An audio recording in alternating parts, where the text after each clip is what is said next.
Top quality और consistent performance के लिए सिर्फ सिल्वर पंप नाम याद रखना। અમરનાથ યાત્રાના રજીસ્ટ્રેશનને લઈને લોકો પરેશાન।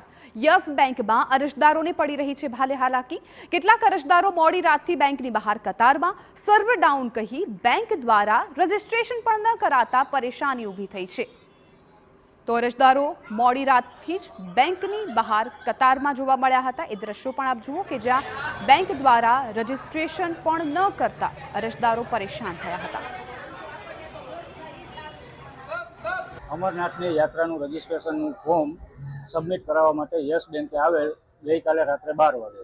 તો અત્યારના 12 વાગ્યા છે, બરાબર છે। સવારની અમે લોકો લાઇનમાં ઊભા હતા, બધા જે કોઈ બી આવ્યા હતા 150 લોકો જેવા હતા। તો અમે બધાને વ્યવસ્થિત રીતે બેસાડીને ટોકન સિસ્ટમ આપેલી હતી કે જેથી કરીને બેંકના અધિકારીઓને ડિસ્ટર્બ ના થાય, બરાબર છે સાહેબ। તો 11 વાગે બેંક ખુલી, આમ તો 10 વાગે ખુલી જાય છે, પણ આપણે એવું લાગ્યું કે 2 દિવસની રજા હતી તો 11 વાગ્યા સુધી અમે રાહ જોઈ। 11 વાગ્યા સુધી અમને બેંકના અધિકારીઓએ કોઈ જણાવ્યું જ નહીં કે શું છે એકચ્યુઅલીમાં। ત્યાર પછી એવું કહેવામાં આવ્યું કે સિસ્ટમ બંધ છે, સર્વર ડાઉન છે, લિંક નથી મળી। સમાચાર મોરબી